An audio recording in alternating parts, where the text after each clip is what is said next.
"Do you want to have Christmas dinner with us?" asked the cleaner's daughter to the executive alone on Christmas. Richard Parker watched families passing through the illuminated square while holding a now cold cup of coffee. At 46, he had built a business empire that earned him millions, but on that Christmas Eve he felt like the poorest man in the world. That's when a sweet little voice pulled him from his dark thoughts. "Mister, are you alone?" asked a little girl, no more than 7 years old, wearing a beige coat and a matching hat that framed her curious little face. Richard looked up, surprised. The child observed him with an innocence he hadn't seen in the business world for a long time. "Yes, little one," he replied, forcing a smile. "Mommy says no one should be alone on Christmas," the girl continued, shifting from one foot to the other. "Do you want to have dinner with us?" The unexpected invitation left Richard completely disoriented. It had been 3 years since he'd celebrated Christmas with anyone, ever since his ex-wife took their children to live abroad after their messy divorce. "Emma! Emma! Where are you?" A woman's voice called desperately from among the trees in the square. The girl turned toward the voice, waving. "I'm here, Mommy. Inviting the mister." A woman appeared, running, visibly relieved to find her daughter, but her expression quickly turned to pure embarrassment when she recognized Richard. "Mr. Parker!" exclaimed Jennifer, the cleaner who had been tidying his office for over 2 years. "I'm so sorry. Emma, you can't run off like that and bother people." Richard looked at Jennifer carefully for the first time. He'd always greeted her with a cold, distant nod when she cleaned his office, but he'd never really seen her. Now he noticed she was a young woman, probably in her early 30s, with tired but kind eyes. "She's not bothering me," Richard said, surprising himself with the gentleness in his voice. "In fact, she made a very sweet invitation." Jennifer pulled Emma closer, clearly flustered.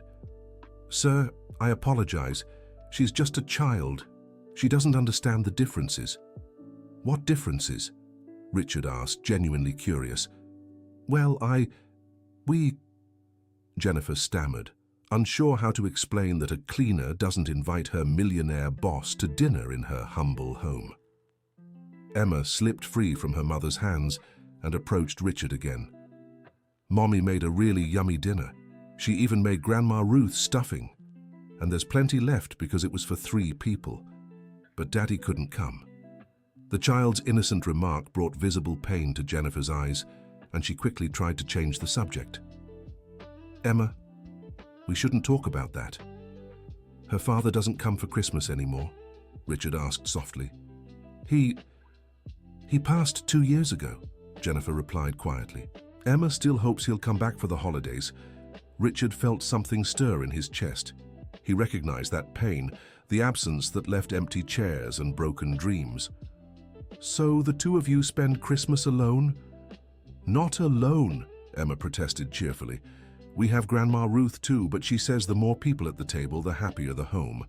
Dear listener, if you're enjoying the story, take a moment to like and especially subscribe to the channel. It helps us a lot as we're just starting out.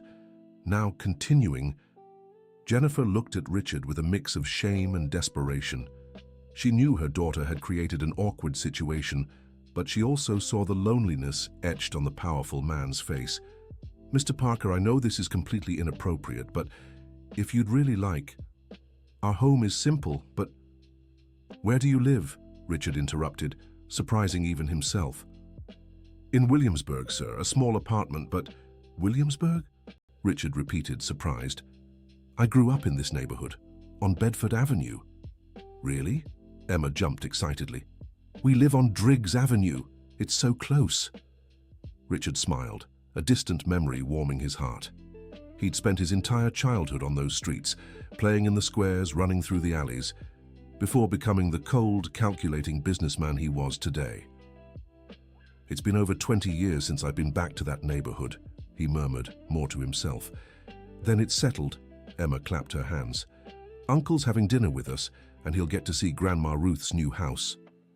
Jennifer opened her mouth to protest, but Richard stood up from the bench. "If you don't mind the company of a grumpy old man, I accept the invitation." "Really?" Jennifer couldn't hide her shock. "Why not?" Richard adjusted his suit. "I don't have anything better to do anyway." Emma grabbed Richard's hand with a familiarity that surprised him.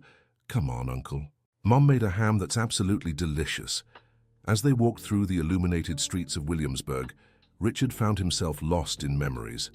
The colorful houses, the small bars, the relaxed bustle of people. Everything seemed smaller than he remembered, but it carried the same warmth of his childhood. "Did you live in a house or an apartment?" Emma asked, swinging his hand as they walked. "A house. A little blue one with a backyard where my mother planted roses." "That's so cool, I wish I had a backyard," Emma sighed.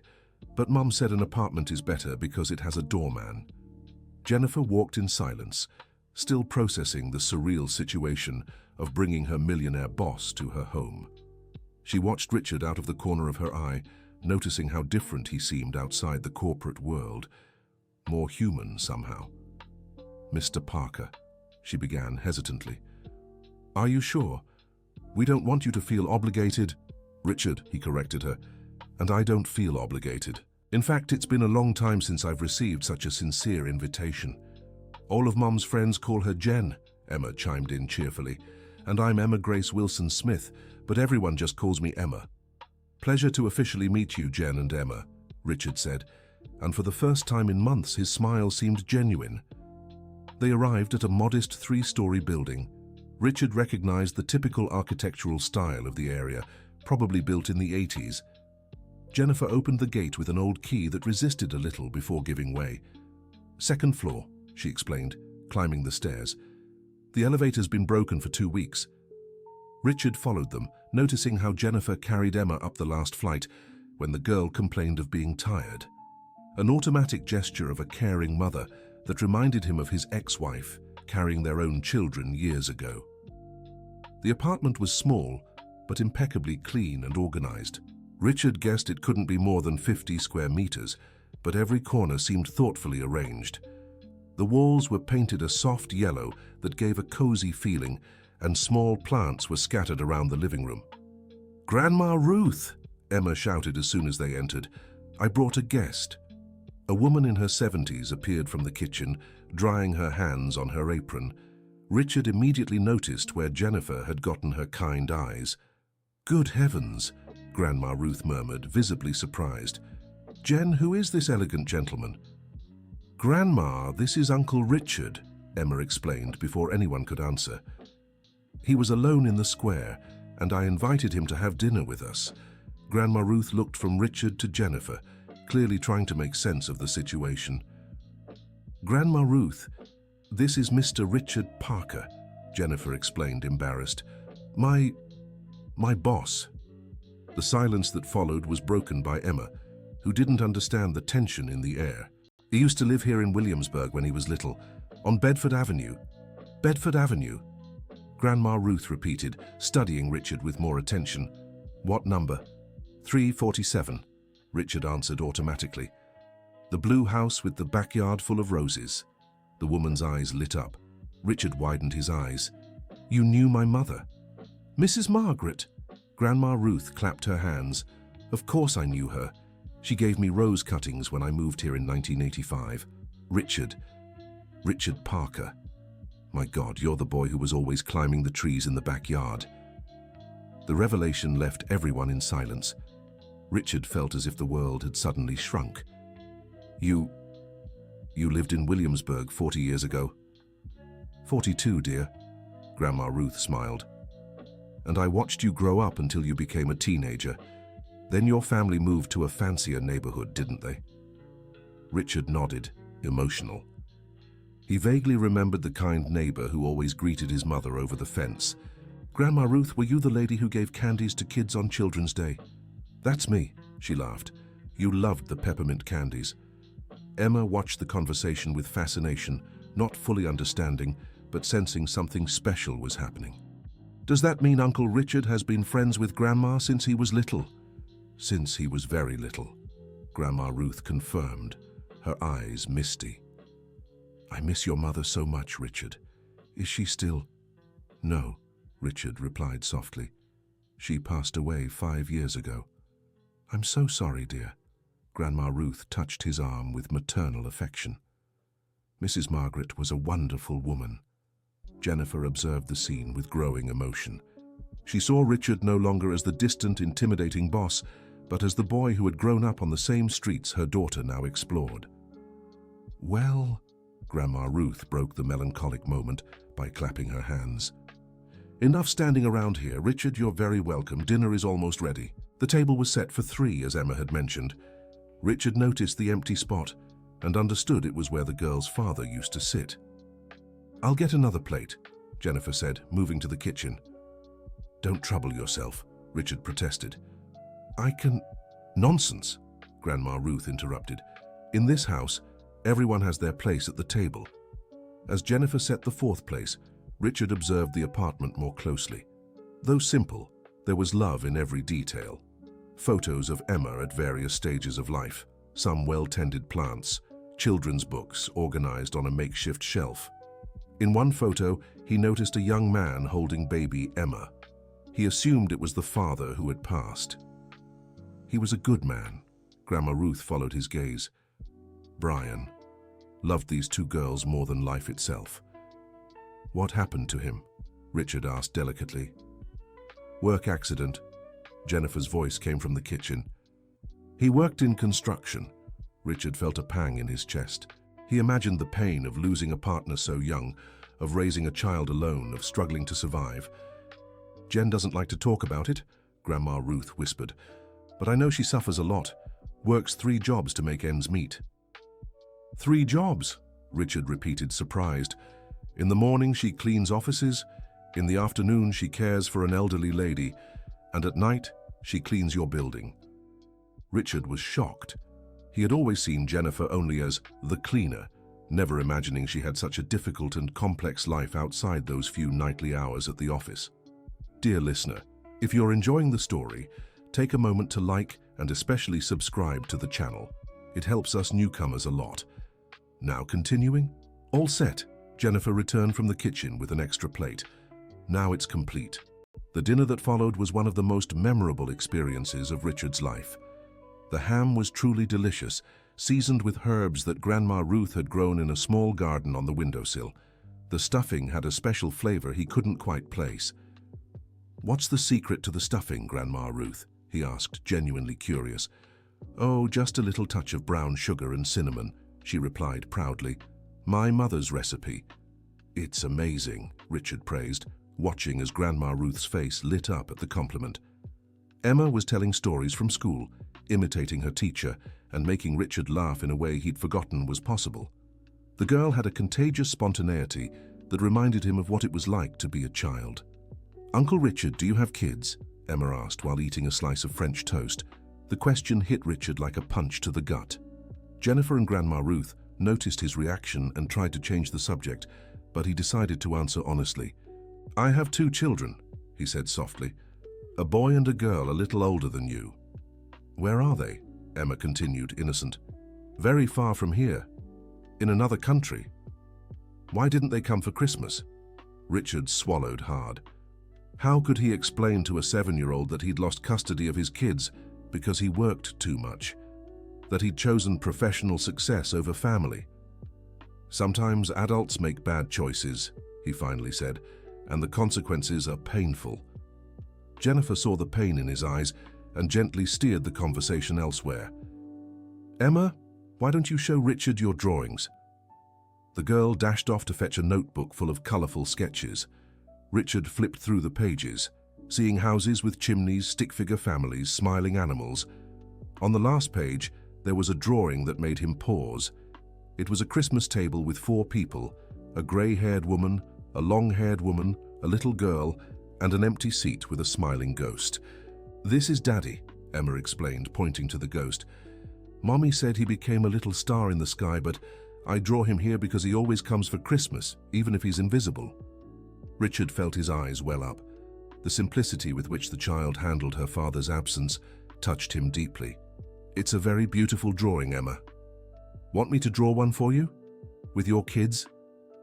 The innocent offer nearly shattered Richard's defenses completely. That would be very special," he managed to reply. After dinner, they sat in the small living room to talk.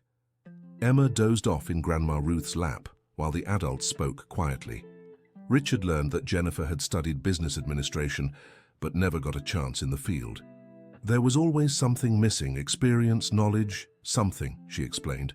When Brian passed, I needed any job that paid quickly. A cleaning was what was available. Did you ever think about looking for something in your field? Jennifer laughed bitterly. Mr. Richard, she corrected herself. When you have a little girl and bills to pay, you can't be picky. I took what came along. Richard reflected on his own choices. How many opportunities had he created for himself simply by being born into a middle-class family, attending good schools, having access to a network of contacts?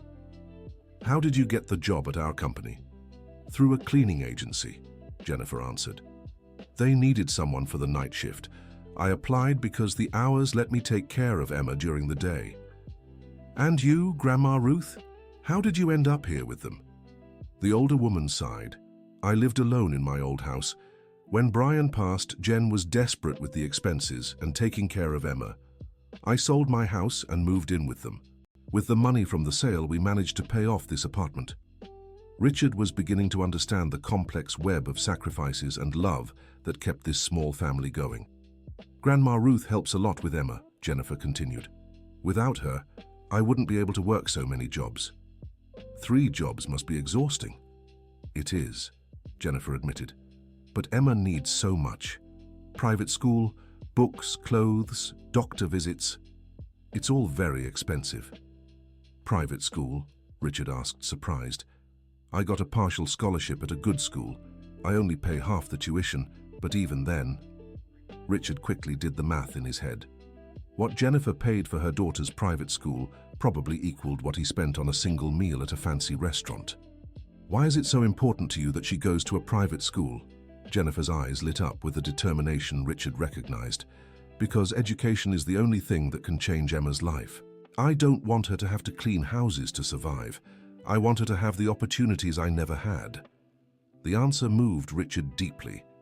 He saw in the young mother the same ambition that had driven him all his life, but directed toward someone else's well-being, not her own success. You're an amazing mother, Jen. I try to be, she replied softly. Brian always said Emma would be our chance to leave something beautiful in this world. Grandma Ruth adjusted Emma in her lap. This girl is the light of our lives, she murmured affectionately, smart like her father, determined like her mother. Richard watched the scene with a mix of emotion and envy. He envied the genuine love that filled that small apartment. In his 5,000 square foot mansion, he had never felt the warmth he felt in that cramped living room.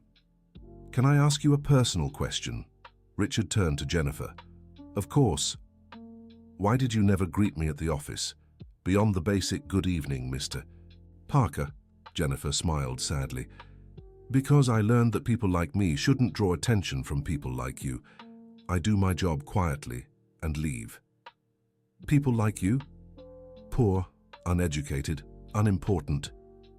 Richard felt as if he'd been slapped. Jen, you have a college degree. You're intelligent. You're raising a wonderful daughter alone. How can you think you're unimportant? The world doesn't work that way, Richard, she replied with bitter wisdom. It doesn't matter what I've studied. To your world, I'm just the woman who mops the floor. The conversation was interrupted by Emma, who woke up and rubbed her eyes. Is it bedtime already? She asked sleepily. It's past bedtime, Princess, Grandma Ruth answered lovingly. Is Uncle Richard leaving? Emma looked at him with sad eyes. Richard checked his watch. It was almost midnight. He'd spent 4 hours in that apartment, and they were the most human 4 hours he'd lived in a long time. I need to go, Emma, but thank you so much for having me. Can you come back another day? She asked hopefully. Richard glanced at Jennifer, who seemed embarrassed by her daughter's question. If your mother doesn't mind. Of course not, Jennifer replied quickly. You'll always be welcome here. Richard stood to leave, but Emma grabbed his hand. Wait, I forgot to give you your Christmas present. Emma, you don't have to. Yes, I do, she insisted, running to her room. She returned with a small, slightly crumpled package, clearly wrapped by childish hands. Open it! She jumped with excitement. Richard carefully unwrapped it. Inside was a picture frame made of colored popsicle sticks, and inside the frame was the drawing Emma had made during dinner, a family of 4 at a Christmas table. "So you don't forget that you have a family here too," Emma explained with all the seriousness of her 7 years. Richard had to step away for a moment to compose himself. When he returned, he hugged Emma tightly. "This is the most beautiful Christmas gift I've ever received." "Really?" she asked, beaming. "Really," he confirmed, his voice choked with emotion.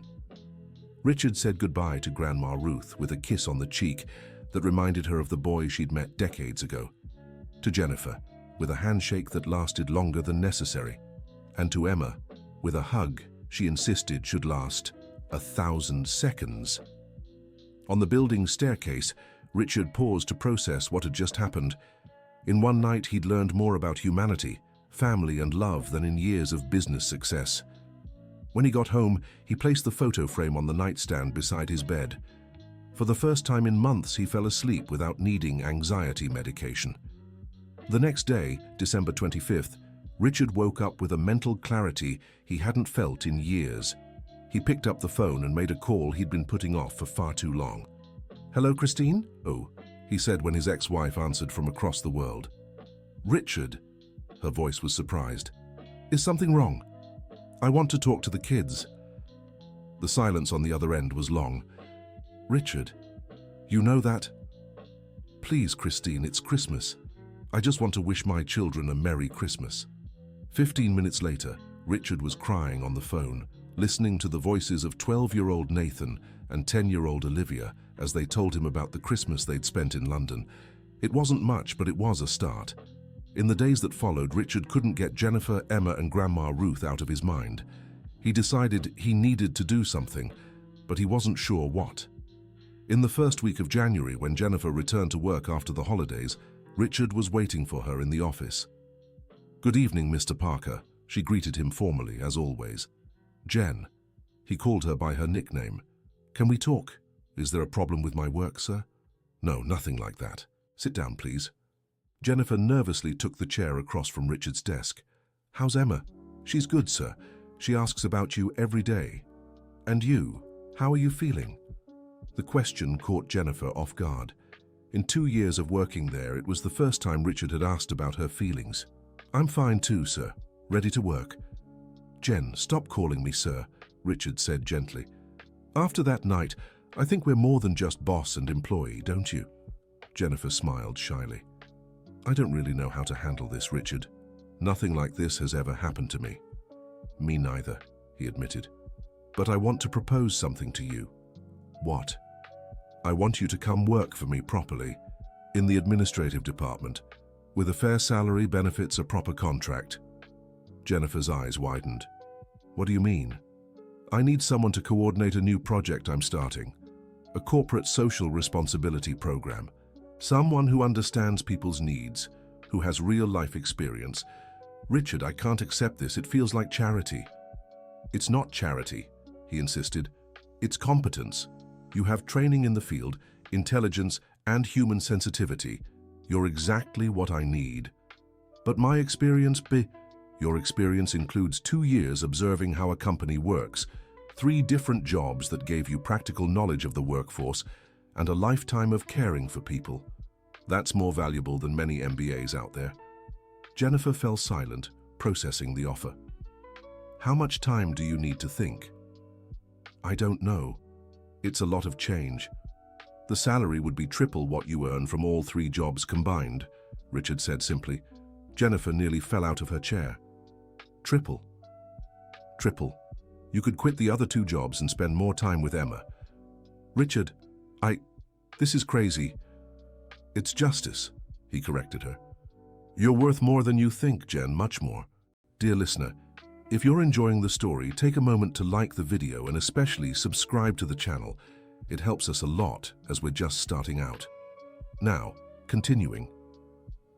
Jennifer accepted the offer after 3 days of reflection and many conversations with Grandma Ruth.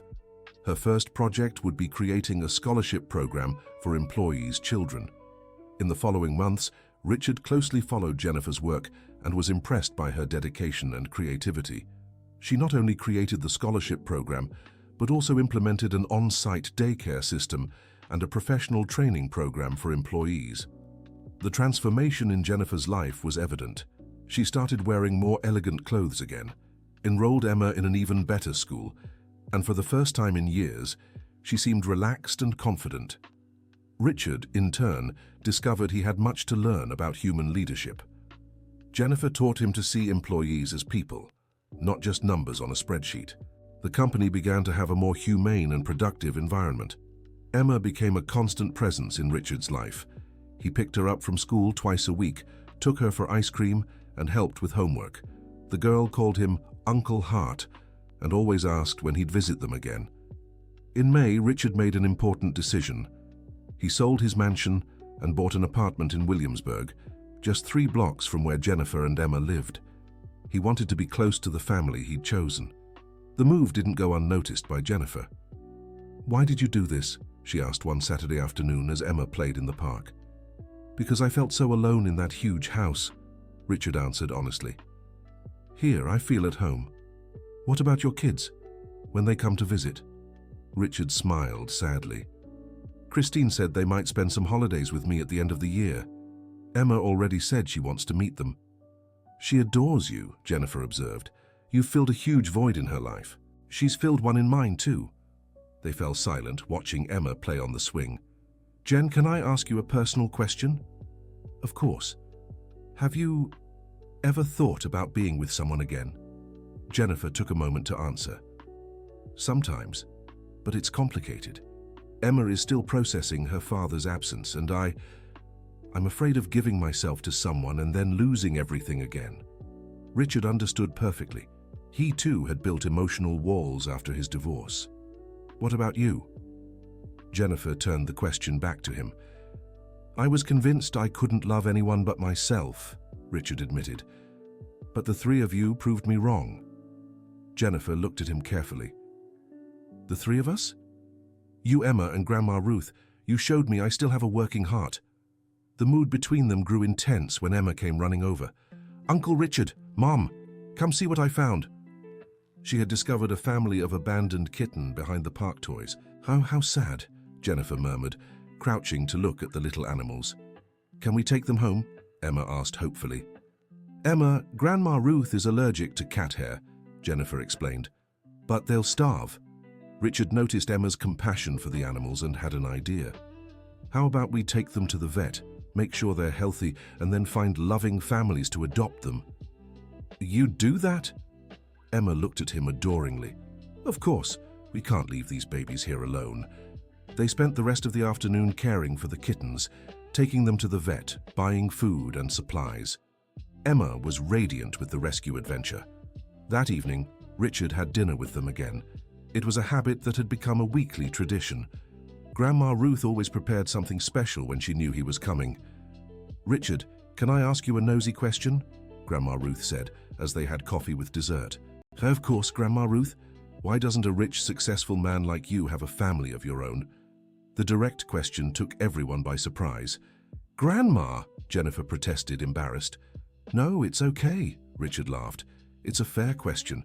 The truth is, I thought I had a family, Grandma Ruth, but I learned that having money isn't enough to keep the people we love close." "What happened?" "I became obsessed with work. I worked 16 hours a day, traveled constantly, missed birthdays, graduations, school performances. I thought I was building a better future for everyone, but I was really destroying the present I could have been living with them." Emma listened intently, even if she didn't fully understand. "And your wife didn't understand?" Grandma Ruth continued. "At first, she tried. But after years of being ignored, of raising the kids practically alone, she got tired. She gave me ultimatums, but I always thought she was exaggerating. Until she left," Jennifer finished softly. "Until she left," Richard confirmed. "She took the kids to London because she got a job there. Said she wanted to give them the emotional stability I couldn't provide." "And you didn't fight for them?" "I fought legally, but I lost. The judge decided the kids would be better off with their mother. And honestly, I think he was right." Emma got up from her chair and hugged Richard. "Don't be sad, Uncle Richard. Now you have us. The little girl's embrace broke through Richard's emotional defenses once again. "I do, sweetheart. And you've made me a much better person." Jennifer watched the scene with a heavy heart. She saw how Richard had changed since that Christmas night. He was kinder, more present, more human. In June, something happened that completely changed the dynamic between Richard and Jennifer. Emma came down with severe pneumonia and had to be hospitalized. Jennifer was desperate, torn between staying at the hospital with her daughter and going to work to keep her job. Richard didn't hesitate. He told her to forget about work entirely and focus only on Emma. He stayed at the hospital every night himself, taking turns with Jennifer and Grandma Ruth. On the third night, when Emma was improving but still needed care, Richard found Jennifer crying in the hospital hallway. "Hey, what's wrong?" he asked, concerned. "I'm so scared, Richard," she confessed through tears. "If I lose Emma too, I won't be able to go on." Richard hugged her without thinking, and Jennifer let herself be comforted by his genuine warmth. "You won't lose her, Jen. Emma's strong, just like her mum. If it weren't for you, if you hadn't taken care of everything, the insurance, the private doctors..." "Shh," Richard soothed her. "That's what families do for each other." Jennifer pulled back to look him in the eyes. "Family? That's how I see you all," Richard admitted. "As my family."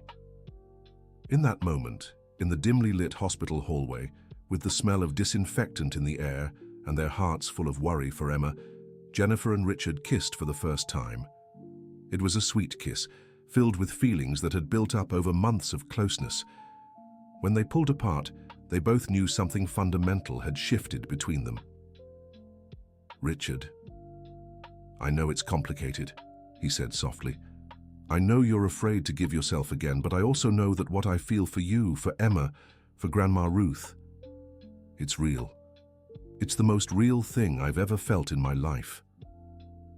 Jennifer rested her forehead against his.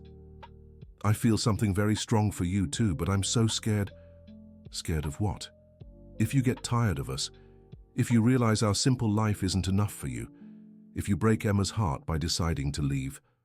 Richard held her face in his hands. "Jen, you saved me. You showed me the kind of man I could be. Why would I walk away from the most precious thing I've ever found?" Emma recovered completely within a week. When she came home, she immediately noticed something had changed between her mother and Richard. "Are you two dating?" she asked with the bluntness only a child could muster. Jennifer and Richard exchanged awkward glances. "Why do you ask, Princess?" Richard replied. "Because you keep looking at each other like the Prince and Snow White in the movie," Emma explained matter-of-factly. Grandma Ruth chuckled at her granddaughter's observation. "This girl doesn't miss a thing," she remarked. "And what if we are dating?" Jennifer asked Emma. "How would you feel?" Emma pretended to think deeply. "Well, if you get married, would Uncle Richard be my stepdad?" "We're not talking about marriage, Emma," Jennifer said quickly. "But if you did," Emma pressed, "would he be?" Richard crouched to her eye level.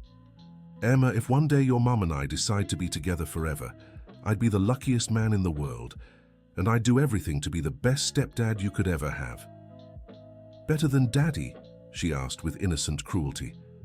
The question brought an uncomfortable silence. Jennifer didn't know how to answer, without disrespecting Brian's memory. Richard chose his words carefully. "Emma, your daddy will always be your daddy. No one can take his place in your heart. But maybe there's room in your heart for one more person who loves you very much." "Like an extra dad?" she asked. "Like someone who wants to take care of you and your mom forever?" Emma nodded, satisfied with the answer. "Okay then, you can date." Grandma Ruth and Jennifer laughed at Emma's formal approval. In the months that followed, Richard and Jennifer built a strong relationship based on mutual respect, growing passion, and their shared love for Emma. Richard was officially introduced as Jennifer's boyfriend to her friends and Emma's teachers. The little girl loved boasting that her mum had a rich boyfriend, though Richard always made sure to show that money wasn't what mattered most in their relationship. In September, Richard got a call he'd been waiting for all year. "Dad?" Nathan's voice came through the line. "Nathan, How are you, son? Good. Mom said you invited us to spend Christmas break there in the United States. I did. Would you like to come? Olivia's really excited. She wants to meet Emma. Richard was surprised. You told her about Emma? Of course. You talk about her so much on the phone. Olivia said she wants a little American sister. Olivia's spontaneity, even from afar, reminded him so much of Emma. And you, Nathan? Are you excited to come? I am. I want to meet your girlfriend too. Richard laughed. Apparently his love life was no secret to his kids. Did your mom tell you? No, you did. You always talk about Jennifer with this little smile in your voice. In October, Richard made an important decision. He asked Jennifer to marry him. The proposal happened on an ordinary Sunday while they were making lunch, and Emma played in the living room with Grandma Ruth. There was no diamond ring or fancy restaurant, just Richard looking at Jennifer peeling potatoes and saying, "Marry me." Jennifer nearly dropped the potato she was peeling. What? Marry me, Jen. I want to build a real family with you. Richard, I know it's scary. I know there's a lot to figure out. My kids, our age difference, what people will say. But I love you. I love all three of you more than I ever thought possible. Jennifer dropped the knife and turned to him. Are you sure? Even knowing I come as a full package, daughter, mother-in-law, adopted cats. Especially because of the full package, Richard smiled. I don't just want you, Jen. I want our crazy loud family. What if your kids don't accept me? They'll love you like I do. Jennifer stayed silent for a long time. Can I think about it? Of course. I have the rest of my life to wait for your answer. 2 weeks later, Jennifer gave her answer in a way only she could. Richard came home from work to find the table set for 5. 5? He asked, confused. You, me, Emma, Grandma Ruth, and...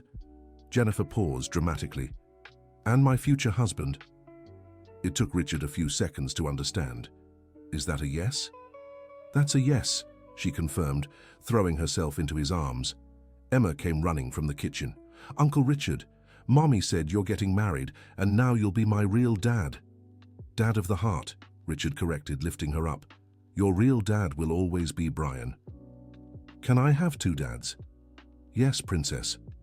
Grandma Ruth appeared, drying her hands on her apron, tears of happiness in her eyes. What joy, my son, she said, hugging Richard. What joy to see my girl happy again. The wedding was set for January after Richard's kids visited.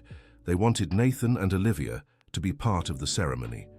In December, the day finally came for Richard's children to arrive. He was more nervous than he'd ever been pitching to millionaire investors. What if they don't like me? Jennifer asked in the car on the way to the airport. Impossible, Richard held her hand. You'll win them over in 5 minutes. Emma was bouncing with excitement in the back seat. I'll show them my drawings and teach them bad words in Portuguese and... Emma, Jennifer scolded, no bad words. But it's educational. They're foreigners. Richard laughed nervously. His 7-year-old American daughter was ready to teach slang to his London kids. At the airport, Richard spotted Nathan and Olivia from afar. They'd grown so much in their 2 years apart. Nathan was nearly his height, and Olivia had become a young lady. The reunion was emotional. Richard hugged them tightly, trying to memorize every detail of this long-awaited moment. Where's Emma? Olivia asked in English, looking around. Here. Emma peeked out from behind Jennifer, waving shyly. She's adorable, Olivia exclaimed, crouching to her level. Nathan studied Jennifer with the skepticism of a 12-year-old. You're my dad's girlfriend? He asked in Portuguese. I am, Jennifer replied, nervous. And you must be Nathan. Your dad talks about you a lot.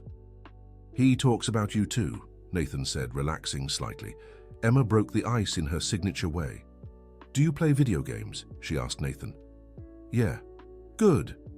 Uncle Richard, your dad, is terrible. Everyone laughed and the tension eased. The 2-week visit was magical. Nathan and Olivia adapted easily to American life, adored Grandma Ruth, who spoiled them like a pro, and were charmed by Emma. Olivia especially became a big sister to Emma, teaching her English and learning Portuguese in return. Nathan, initially reserved with Jennifer, slowly warmed to her patience and kindness.